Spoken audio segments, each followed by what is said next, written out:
আমরা যখন যে কোনো কাজই করি না কেন আমরা স্বীকৃতি চাই সমাজে, দেশে, পরিবারে। এবং স্বীকৃতিগুলো যখন আমরা পাই তখন সেই কাজের প্রতি আমাদের একটা আলাদা আগ্রহ বাড়ে, মানে কাজের প্রতি কী বলবো, যে ডেডিকেশনটা বাড়ে, যে আমার একটা দায়বদ্ধতা। যেমন আমি আমার জীবনে অসংখ্য পুরস্কার পেয়েছি, ন্যাশনাল অ্যাওয়ার্ড থেকে শুরু করে বাংলাদেশে আমার কোনো পুরস্কার নেই, দেশে বা দেশের বাইরেও অনেক পুরস্কার পেয়েছি। এখন এই পুরস্কারের যে সব তাওয়াবান না, সবচেয়ে বড় পুরস্কার মানুষের ভালোবাসা।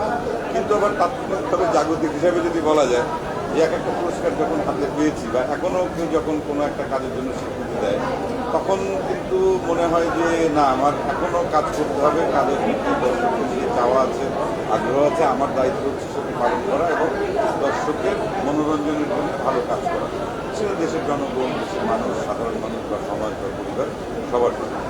আমি এই পুরস্কারটাকে অনেকে অনেকভাবে বলে, কিন্তু আমি মনে করি যে পুরস্কারটা জীবনে দরকার আছে কাজের প্রতি আগ্রহ বাড়ানোর জন্য এবং একটা স্বীকৃতি একটা মানুষকে অনেক দূরে এগিয়ে নিয়ে যায়, এটা আমাকে অনেক স্পিড, গতি তৈরি করে।